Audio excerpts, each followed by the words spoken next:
그래도 어쨌든 그 주인공의 앞에 전치는 해요. 그래서 개념을 이해를 하시고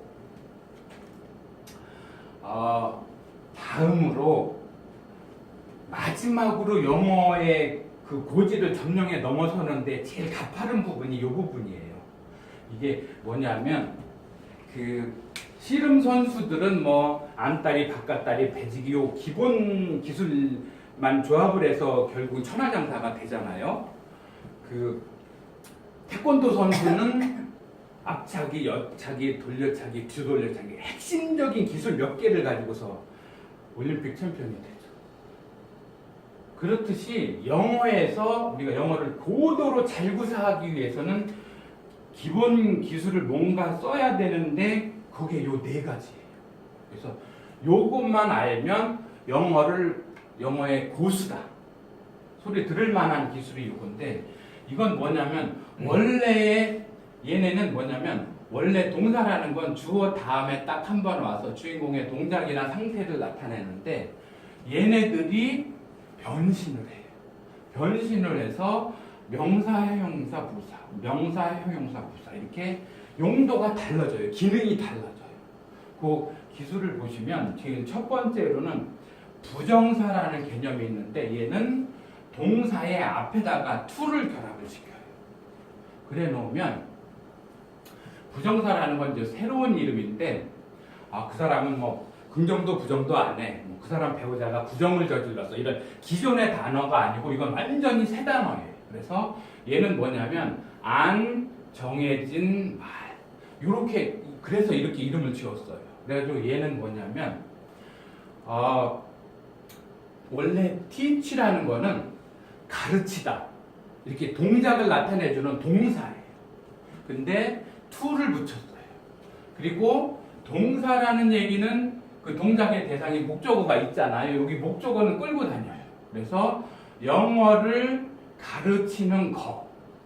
그러면 이 동사가 더 이상 이런 자리에 온 동사가 아니고 명사로 바뀌어요. 영어 가르치기, 영어 가르치는 거. 이렇게 용도가 바뀌어요. 그거는 is very difficult. 아주 어렵다. 그래서 동사가 명사로 바뀌어서 주어 자리에 와 있어요. 이렇게 용도가 바뀌는. 그게 동사가 명사로 바뀐 명사적인 부정사. 그래서 안 정해진 말이라는 얘기는 아직 이 동사들이 명사로 쓰이는지 형용사로 쓰이는지 부사로 쓰이는지가 안 정해져 있어요.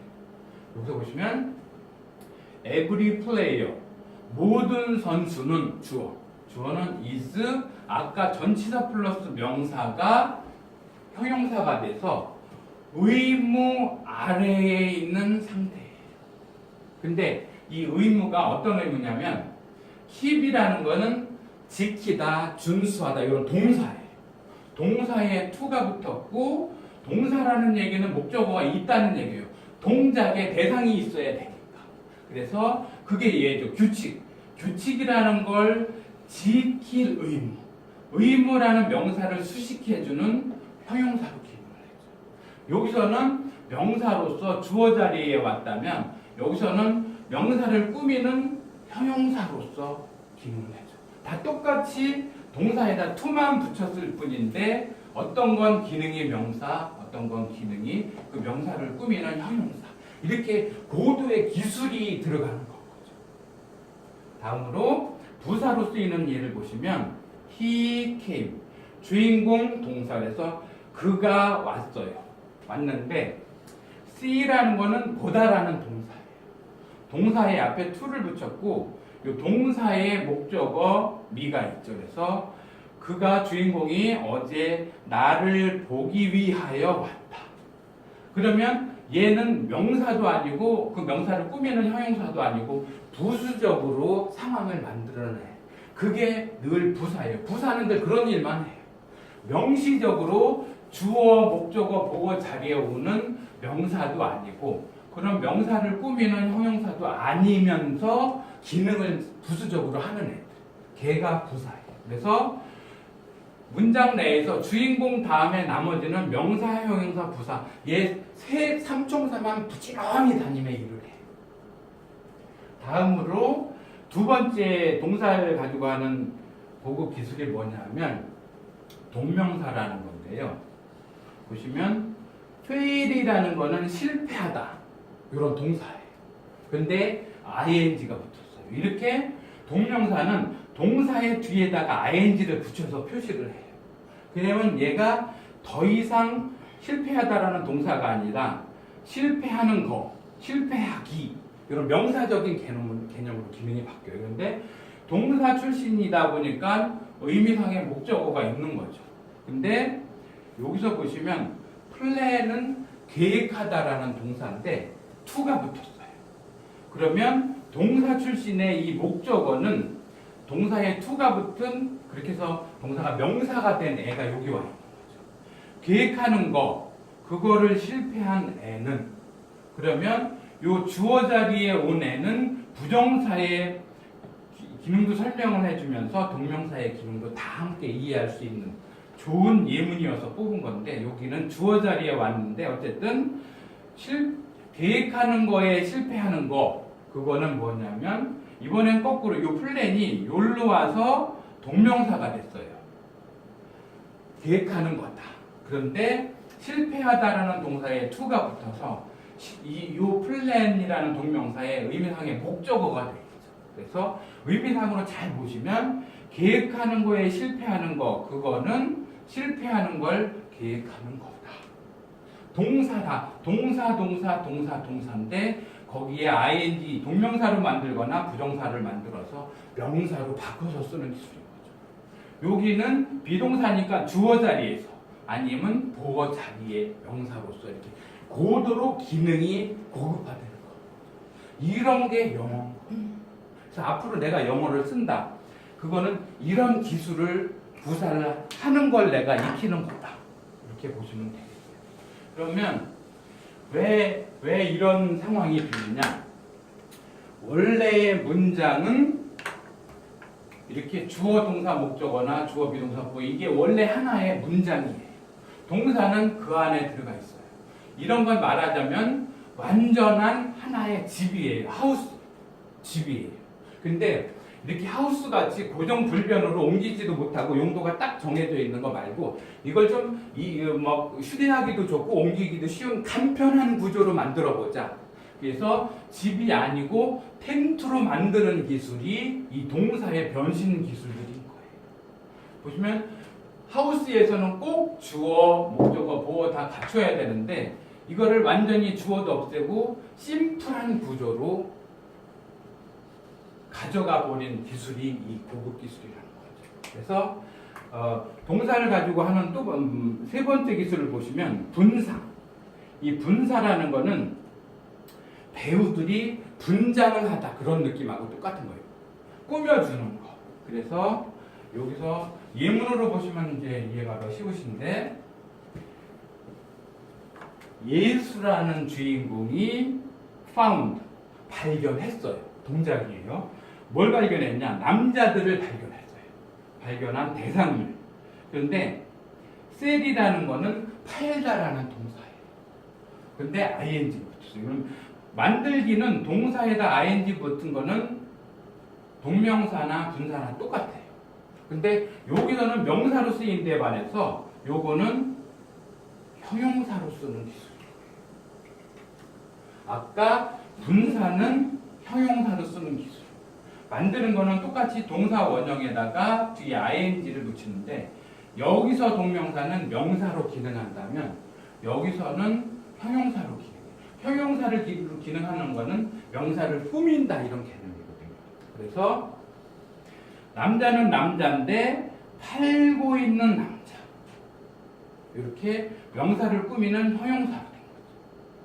근데 역시 동사 출신이다 보니까 의미상의 목적어가 있는 거죠. 소와 양과 비둘기를 팔고 있는 남자들.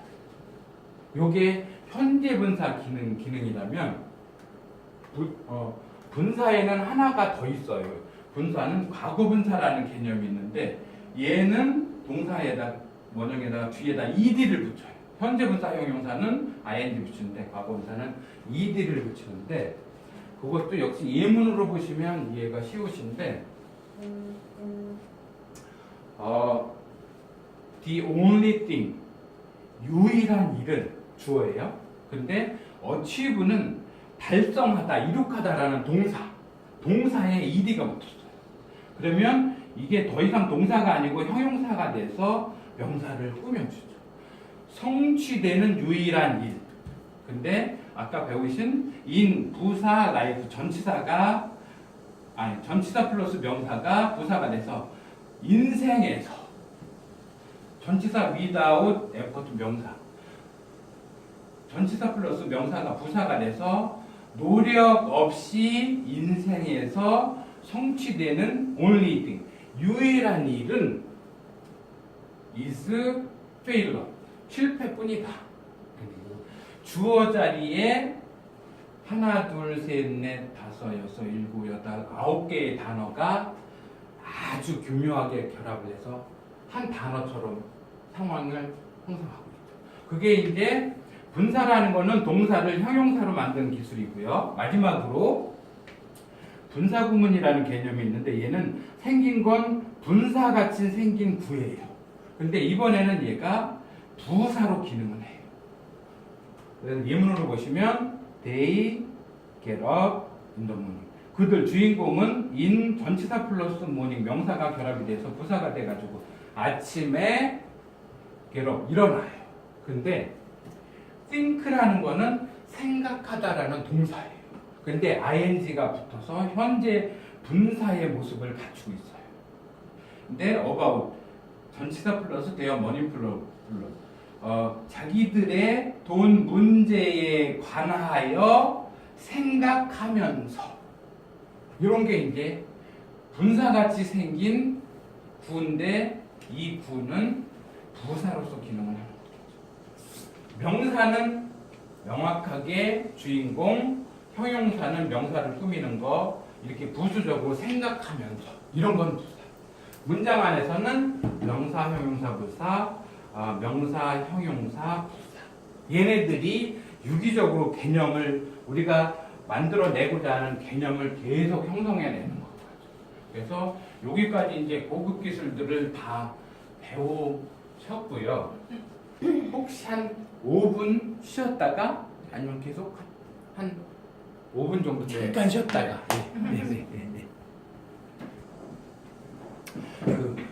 이 회사의 이름 태원 BMC의 BMC는 빌딩 매니지먼트 컴퍼니. 내가 추정을 해봤는데 딱 맞췄네. 그래가지고 이 유럽에서 저도 룩셈부르크에서 거의 한 5년 반 동안 이제 양궁 유통 회사 현지법인을 운영했었어요. 근데 보니까 그 건물 관리 그런 거는 선진국에서는 역시 다 용역으로 맡기고 그냥 유럽은 건물 관리하는 회사만 돌아가고 나머지는 다 막 관광하고 노는 거예요. 유통 날마다 먹는 거 유통하고 건물 관리하고 그거만 있는 것 같아요. 그래서 영원히 좋은 개념이 될 것 같아요. 그래가지고 이따가 이 회사 그 로고나 이런 거 잘 사진 좀 찍어가서 이 유튜브 올릴 때 표지에다가는 태원 BMC를 넣을게요. 그래가지고 그 이제 막 이렇게 동영상 밑에 댓글 이런 거 달잖아요. 거기에다가 이제 조금 뭔가 좀 멘트들도 같이 넣고 그래요. 그래서 만약에 이게 유튜브 조회수가 막 10만 뷰, 100만 뷰 이렇게 넘어가면 또 역시 좋은 결과물이 있지 않을까 하는 그런 생각도 해보고 그래서 이 동사를 변신시켜서 하는 얘네 기능까지만 하면 고급 기술까지 일단 다 마스터했다 이렇게 보시고요. 영어가 어려운 거는 이 단어, 구, 절 요 세 개념 때문에 그런데 이거는 사이즈 개념이에요. 뭔가의 개념을 만들어서 주어 자리, 목적어 자리, 보어 자리에 앉힐 때 하나의 단어만으로 오게 되면 얘는 이제 스몰 사이즈인 거죠. 그러면 영어는 쉽죠. 근데 요 단어들이 몇 개가 뭉쳐서 미디엄 사이즈를 만들어요. 예를 들어서 보시면 woman, 여성, 어디 안에, love, 사랑 이 단어 세 개가 모여서 아까 전치사 플러스 명사가 형용사가 돼서 여성은 여성인데 사랑 안에 있는 사랑에 빠진 여인 이렇게 단어를 하나 둘 셋 이 단어가 문법적으로 규칙에 의해서 한 개념을 형성할 때 이런 거를 구라고 부릅니다. 구. 시인들이 쓴 시구에서 말하듯이 시처럼 단어들이 응축돼서 단어만 결합되어 있으면 구라고 부릅니다. 구. 이게 미디엄 사이즈인데 예를 들어서 보시면 더 메이저 업스터클 업스터클은 장애물인데 메이저 주된 장애물 그러면 얘는 이제 형용사인 거죠. 명사를 꾸며주는 기능이니까 형용사인데 아까 전치사 플러스 명사가 결합이 돼서 영업에 있어서 주된 장애물은 그러면 주어 자리에 하나 둘 셋 넷 다섯 단어가 결합이 돼서 하나의 개념을 형성하죠. 주어 자리에 온 다섯 단어가 하나로 뭉쳐져 있는 덩어리 그게 미디엄 사이즈의 구라는 개념이거든요. 그래서 이렇게 영업에 있어서 가장 주된 장애물은 is the fear. 두려움이다. 두려움은 두려움인데 of rejection. 전치사 플러스 명사가 형용사가 돼서 이 두려움이라는 명사를 꾸며주죠. 거절의 두려움이다. 실제로 우리가 현실적으로 사회에서 영업을 하면서 두려운 거는 아침에 출근해서 영업을 나갈 때 두려운 건 내가 오늘 여러 번 수도 없이 거절 당할 텐데 그런 게 두려움이고 그게 장애물이긴 하죠. 어쨌거나 그래서 그러면 전치사 플러스 명사가 형용사나 부사가 된다고 그랬는데 어떤 때 형용사고 어떤 때 부사냐 명확하게 명사를 꾸며주면 부사고 여기서처럼 거절은 두려움은 두려움인데 거절에 의해 두려움. 근데 여기서처럼 영업에 있어서 이거는 그냥 띄워도 돼요. 인셀링 영업에 있어서 이렇게 띄워버려도 되고 주된 장애물은 이렇게 떨어지는 애는 부사로 보시면 돼요. 부사는 상황을 만드는 거고 형용사는 명확하게 형용사는 명사를 꾸며야 되니까. 근데 또 하나 단어의 덩어리 중에 제일 커다란 사이즈는 절이에요.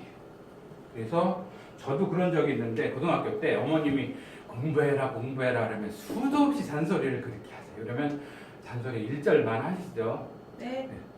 그렇게 얘기를 하고 또 애국가를 1절만 부르겠습니다. 4절까지 다 부르겠습니다. 이렇게 절자가 들어가면 그건 길어요. 절자는. 문법적으로는 절이라는 거는 문장이에요. 문장이라는 얘기는 주어 동사가 다 있는 거. 그게 절이에요.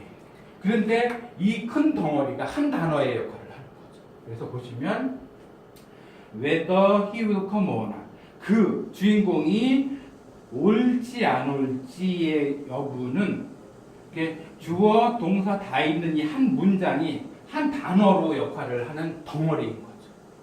그거는 is doubtful, 의심스럽다. 주어 동사 다 있는 하나의 문장이 한 단어 역할을 하는 주어 한 단어 역할을 하는 거. 그런 게 절입니다. 또 하나 보시면 I can't believe 나는 믿을 수가 없다. 그런데 when you say 주인공 주어 있고 동사 있고 네가 말하는 거 그거를 믿을 수가 없다. 목적어 자리에 온 하나의 절. 그럴 수 있고요. This is the book. 이게 the book. 그 책이다. 근데 which I wrote. 주어, 동사 다 있는 얘가 내가 쓴 책. 책을 형용해주는 형용사절. As it rained. 주어, 동사 다 있어서 근데 비가 와서 부수적으로 만들어 놓은 부사절. I could not come. 나는 올 수가 없었다. 보시면 이렇게 주어 동사 다 있는데 문장은 주어 동사 목적어가 있다고 그러지 않았냐. 그걸 어떻게 이해를 하시면 좋냐면 꽃게를 사러 갔어요. 근데 꽃게에 이 집게 발이 없는 거야. 떨어져 나갔어요. 아니면 이 패들 그 발이 없는 거예요. 이렇게 문장 내에서 이 목적어가 없는 경우가 있어요. 이런 건 그런 문장으로 보시고, 하여튼 문장 전체가 한 단어와 같은 기능을 하는 그런 덩어리 사이즈, 요거는 라지 사이즈. 그래서 문장 내에서 어느 한 단어가 단일 단어만 오는 경우도 있지만 단어들이 약간 뭉쳐져 있는 경우도 있고, 통째로 한 문장이 한 단어 같은 역할을 하는 경우도 있고, 그 사이즈 개념을 단어, 구, 절 요거를 이해해놓고 계시면 훨씬 영어라는 친구를 잘 볼 수 있는 상황이 되죠. 그리고 그래서 아까 구와 절이라는 개념이 있는데, 우리나라 말 사자성어 중에 구구절절 이런 말 있죠. 너 그렇게 구구절절 변명만 늘어놓지 말고, 이렇게 거의 구구절절은 우리나라에서는 부정어로만 쓰이는데, 부정적으로만 영어에서 구구절절은 이게 다 이 구구 이 절이에요. 구구절절 이런 구들만이 절들만이.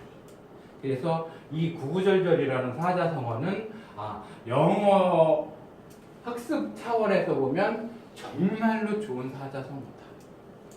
이렇게 보고 계시면 좋겠고요. 요 한 슬라이드가 오늘 배우는 영어를 전체 다 총괄해 놓은 겁니다. 그래서 제일 요 첫 번째 칸 개념은 보시면 문장은 둘 중에 하나라고요. 주어, 동사, 목적어. 아니면 주어, 비동사, 보어. 이렇게 문장은 둘 중에 한 구조로 간다는 거. 그리고 요 주어, 목적어, 보어 자리에 한 개 단어가 오는 스몰 사이즈도 있고, 아까 부정사고 이런 구 사이즈, 미디엄 사이즈가 오는 경우도 있고, 절과 같은 라지 사이즈가 오는 경우도 있다. 그런데 아까 동사를 변신시켜서 뭐 to를 붙였거나 뭐 ing를 붙였거나 ing나 ed를 붙였거나 이렇게 해서 변신시킨 애들이 동사가 있는 하나의 문장에서 구 사이즈로 바뀌게 되죠. 그러면 부정사의 명사적인 용법, 형용사적인 용법, 부사적인 용법. 그 다음에 여기 동명사. 그 다음에 동명사는 명사로 쓰는 거라 했죠, 동사를. 분사는 동사를 형용사로 쓰는 방법. 분사구문은 동사를 부사로 쓰는 방법.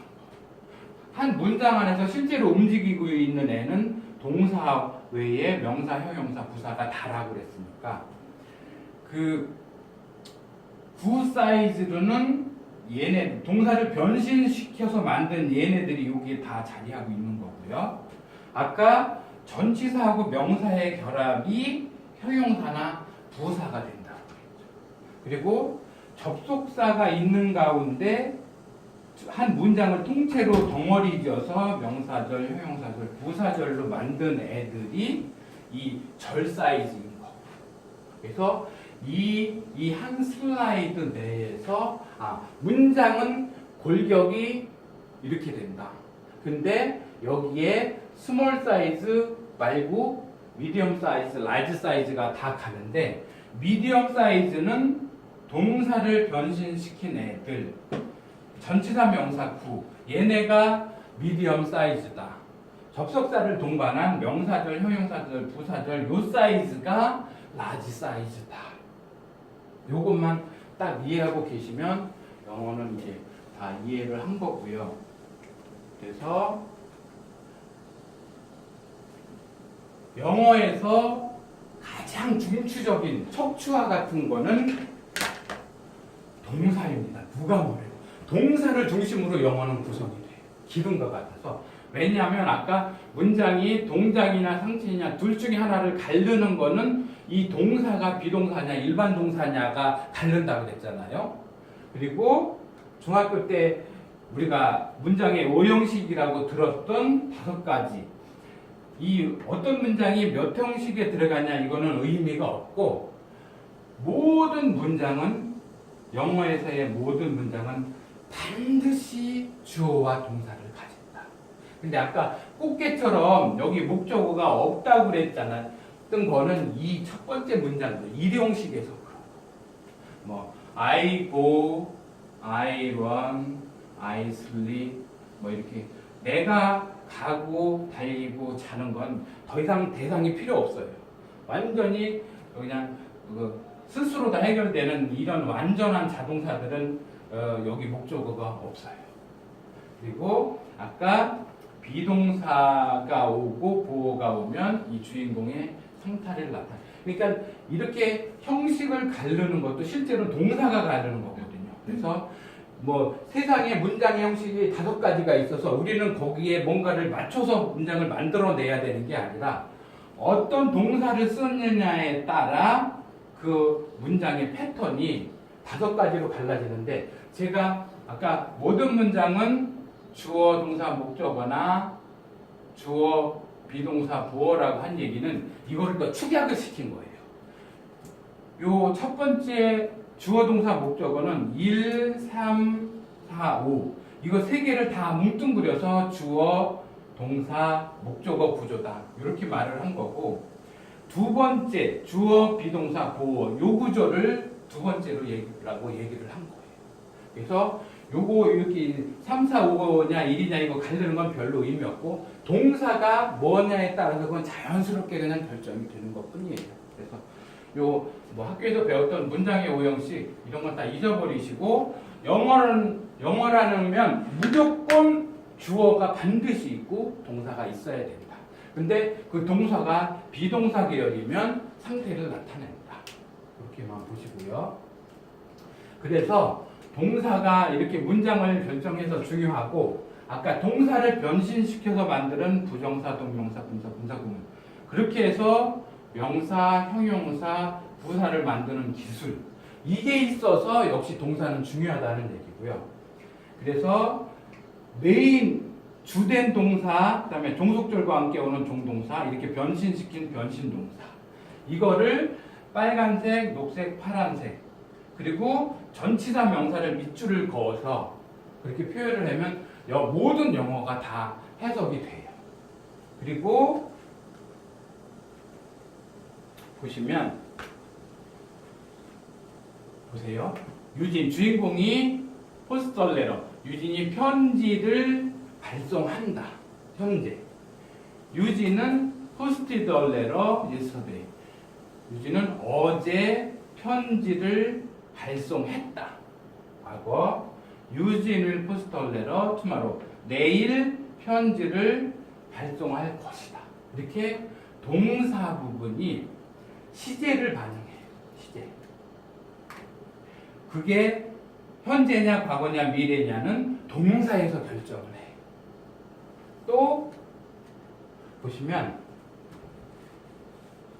이러한 첫 번째 스타일의 문장이 있는데 이거를 두 번째 스타일로 우리가 바꿀 수가 있어요. 보시면 주인공 그대로 있고 동사가 일반 동사가 아니고 비동사로 바꿔 놓고요. 이 동사에 ing가 붙어서 현재 분사를 만들어 버리면 현재 분사는 형용사인 거죠. 그래서 유진은 발송하고 있는 상태이다. 근데 이 현재 분사가 동사 출신이다 보니까 의미상의 목적어는 그대로 달고 있는 거고 학교에서는 이거를 문법적으로 비동사 플러스 현재 분사라는 공식을 가지고서 진행형을 만든다. 이렇게 말을 하는데 굳이 뭐 그런 공식과 연관일 거 없이 비동사니까 상태고 분사가 형용사로서 주인공의 모습을 상태를 서술해주고 있다. 이렇게 보시고 이랬을 때 이 문장은 거꾸로 이 편지의 입장에서 보면 편지는 is posted. 아까 동사에다가 ed를 붙이면 과거 분사가 돼서 형용사라고 역시 그랬죠. 발송되는 상태에 있어요. 근데 by 전치사 플러스 명사 유진에 의해서 전치사 명사가 부사가 돼가지고 편지는 유진에 의해서 붙여지는 상태이다. 그리고 학교에서 또 어렴풋이 다 기억이 나실 텐데 해부동사 플러스 과거 분사를 해놓으면 그걸 우리는 완료라고 한다. 이런 얘기를 들으셨을 거예요.